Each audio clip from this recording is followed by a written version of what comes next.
Hi, I'm Steve Younis. Welcome to the Speeding Bulletin, your Superman news video recapping the events of the week November 13th to November 19th, 2015. Our top news stories this week included Charles Roven tells us where and when the first Justice League movie is filming, Supergirl episodes are rescheduled due to terror attacks, and Neil Adams gives us more details on the coming of the Superman. Let's check out these stories and more in this week's Speeding Bulletin.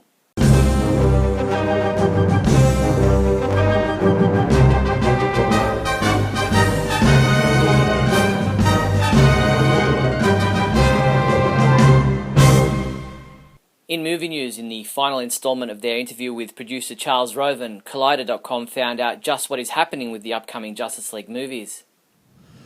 We are shooting in the UK and in Italy. Which states? We're making most of Wonder Woman there, and we're also making most of Justice League there. JL1. Merchoid.com has released 4 different official Batman v Superman Dawn of Justice t-shirts, 2 of which promote negative messages about Superman and Batman. The t-shirts are available from US $23.99 with free shipping worldwide. Head to merchoid.com. Kmart unveiled the upcoming release of 2 Mattel Batman v Superman 12-inch action figures. Celebrate the new Batman v Superman Dawn of Justice movie and recreate powerful action sequences with these 12-inch Heat Vision Superman figure and 12-inch Electro Armor Batman figure. Both figures feature lights and sounds with iconic voice phrases, dynamic cape transformation, and 5 points of articulation to recreate your favourite scenes. Figures should be out in January next year. Sideshow Collectibles are giving away 1 Man of Steel premium format figure. Superman is fitted with a hand-tailored replica of his distinctive new suit with the Kryptonian symbol for hope on his chest and a fully posable fabric cape. The contest ends at midnight on Tuesday, November 24th. Head to sideshowtoy.com to enter. In TV news, CBS issued a notice advising that the episode of Supergirl titled How Does She Do It would not be shown on Monday, November 16th as previously scheduled, but was instead to be replaced with the episode titled Livewire, which was originally scheduled to air November 23rd. While the information forwarded by CBS does not state as such, the change was due to the fact that the episode may have contained terrorism-related content, which was deemed inappropriate timing in light of the recent events in Paris and Lebanon. This skipped-over episode will now be shown on Monday, November 23rd. Speaking of said episode, How Does She Do It? Sees Kara's 2 identities stretched thin when Supergirl must protect National City from a series of bombings, and Kara is tasked with babysitting Kat's son Carter. Also, James is conflicted when his ex-girlfriend Lucy Lane seeks to rekindle their relationship. While DVR scores are definitely helping Supergirl's ratings from week to week, it appears as though the live viewership increased this week, with 7.87 million viewers watching the Livewire episode live. Supergirl was watched by 7.9 million viewers across the US overall in the 8 o'clock hour, up a tick from last week when the show saw its second straight sizable decline. Last week, Supergirl grew in Live Plus 3 ratings to a 2.5 rating in adults 18 to 49 and 10.1 million viewers overall. Our own T.A. Hewitt submitted his review of the Livewire episode, giving it a 4 out of 5 rating, saying, Supergirl continues in her stride in yet another entertaining episode, with features from Superman family members Dean Cain and Helen Slater to complete the package. Melissa Benoist, the star of Supergirl, appeared as a special guest on last Thursday night's episode of The Late Show with James Corden. Along with other special guest stars, Melissa was asked about the TV show and her upcoming Supergirl figurine. So successful has it been, ladies and gentlemen, that Melissa is about to have her own figurine. Oh my God! I know. Look at this. Look at this. I know. How does this make you feel? That's the weirdest feeling in the whole world. It's so strange. Well, this really... CBS also released images from the 6th episode of Season 1 of Supergirl, titled Red-Faced. Personal and professional stress get the better of Kara when she goes too far during a training exercise against Red Tornado, a military cyborg commissioned by Lucy Lane's father, General Sam Lane. Also, Kat's tough exterior is shaken by a visit from her judgmental mother, Catherine, and Alex enlists Wynn to look into her father's mysterious death.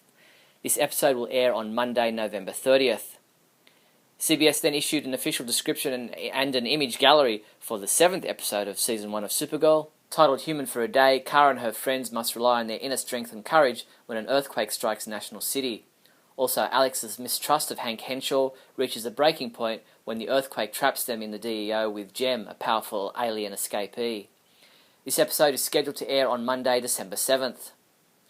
E-Online caught up with Melissa Benoist to talk to her about the responsibility of playing Supergirl, what it will mean to her career, and her thoughts on Helen Slater. She said, "It is cool to be around her and Dean Cain and see how it shaped their lives." In comic book news, in an interview with 13thdimension.com, Greg Pak talked about his writing duties on Action Comics with Aaron Kuder, his thoughts on Lana Lang, and his favourite version of Superman as a character. He said, "Christopher Reeve's Superman made a huge impression on me. Absolutely loved that version of the character." DC Comics released their February 2016 solicitations this week, and we highlighted for you all the Superman-related comics and products listed. A special note was Superman American Alien number 4, in which Clark travels to Metropolis for the Cerebus Summit, a rare meeting between three of the world's most prominent young chiefs of industry, Lex Luthor, Oliver Queen, and the enigmatic Bruce Wayne. Landing an exclusive interview with any of the three would all but guarantee Clark a prestigious internship with the Daily Planet, but Clark runs into some unexpected competition when he meets another colleague journalist named Lois Lane. And Superman Lois and Clark number 5, which asks the question, how do you fight a villain who is a reality TV star and still stay undercover? That's what Superman is up against as he faces a threat created just for ratings, Black Rock. Meanwhile, Intergang has Lois Lane in their crosshairs. Check out the full list of Superman-related comics in the February solicitations at our website now. DC Comics has announced that the theme for their variant covers for comic books being released in February next year will be comic book legend Neil Adams, drawn by Neil Adams. Neil told IGM.com, "I've penciled every single one of them, and they're in the hands of DC Comics. That's right, if this isn't the craziest, weirdest, most wonderful idea I've ever heard, I can't imagine what it is." Speaking of Neil Adams, The Coming of the Superman is the title of his 6-issue miniseries scheduled to start in February 2016. In another interview with IGN.com, Neil Adams spoke about returning to write Superman after so many years, his ideal version of Superman, and how he wants fans, especially women, to react to the character. He said, "I truly believe that the Superman I'm trying to do is Jerry Siegel and Joe Shuster's Superman, a Superman who might not be able to fly into the sun, a Superman, though, that doesn't have his powers taken away and is the most powerful comic book superhero."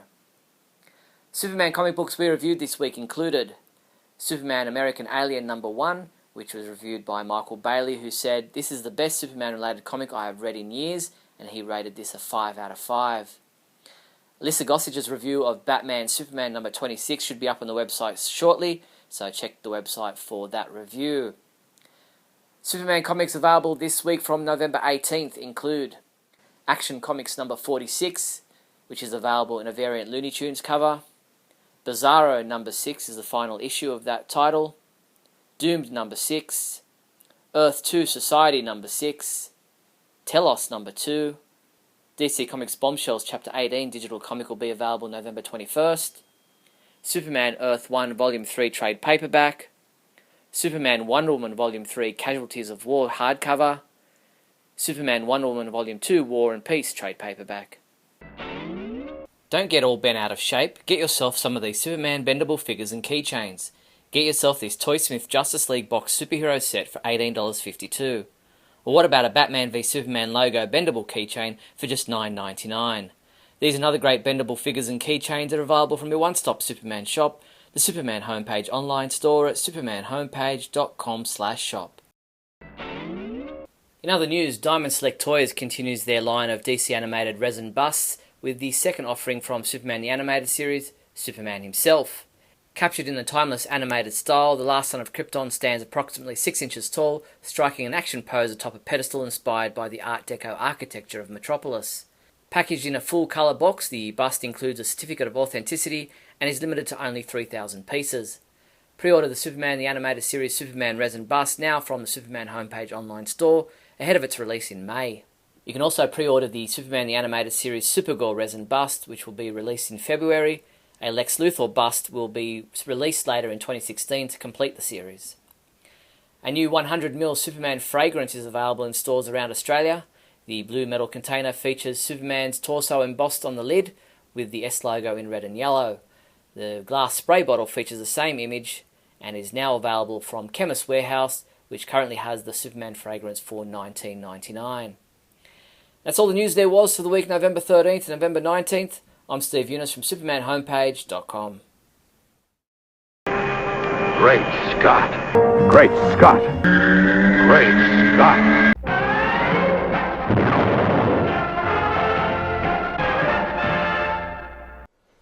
Hello everyone and welcome to another fabulous edition of Great Scott.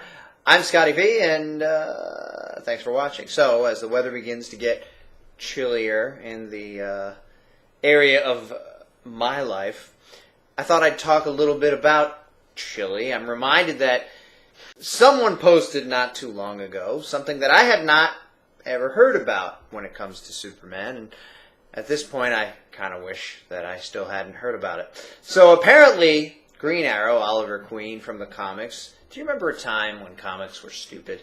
I know that a lot of people right now are talking about how the New 52 has ruined Superman and how everything's dire and everything's grim and everything's serious and everybody's dark and everybody's nasty and everybody's mean. But not too long ago, some years I guess, but not too long ago, comics were just stupid.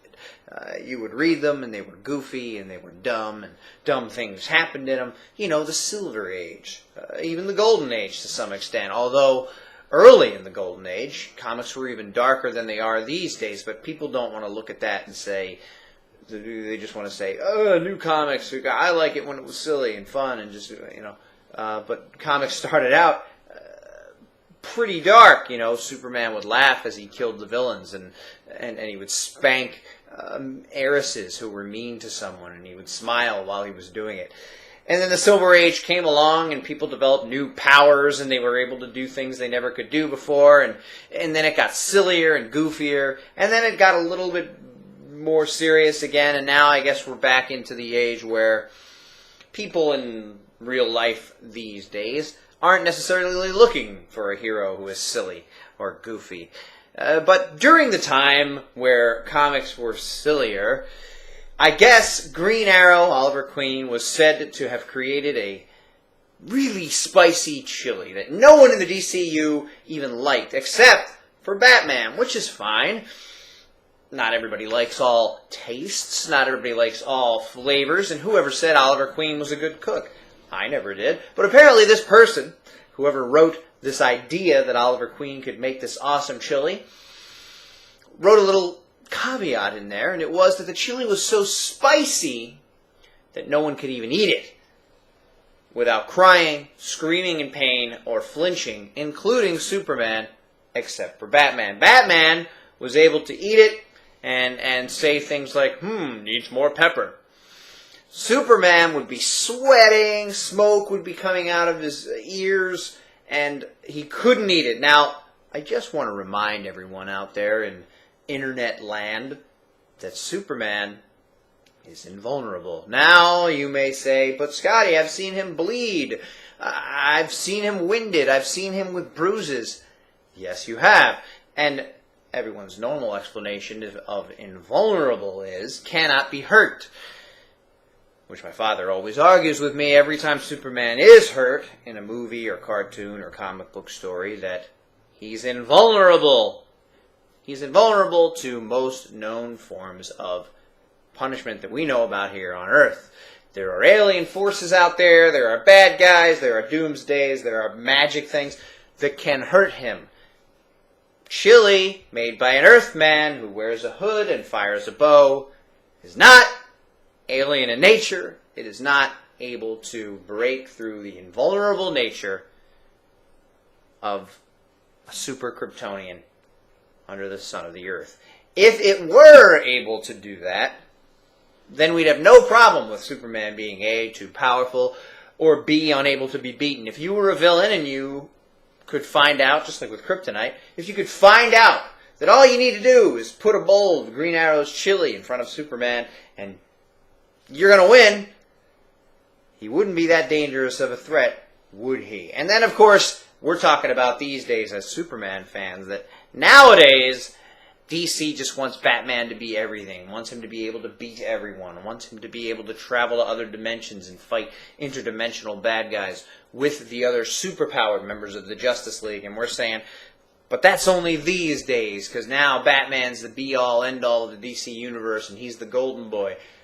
But what about this? This was a long time ago, and this was a chili that he was able to eat while Superman cried from the pain of the spices, because we all know that Superman's entire body is invulnerable, and he can take super punches from galactic beings from other dimensions, but his tongue, on the other hand, the roof of his mouth, the inside of his cheeks, not invulnerable. So all you got to do is tear his mouth open and reach in there and you can kill him.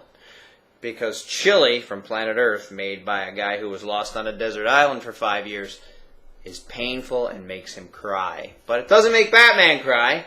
So, the next time you as a Superman fan are sitting around going, DC has suddenly turned Batman into this be-all, end-all, and he's better than everyone, remember that 30 or more years ago, the Green Arrow made chili that Batman could eat, but it was too spicy for Superman. Thanks everybody for watching, and remember, always look up in the sky.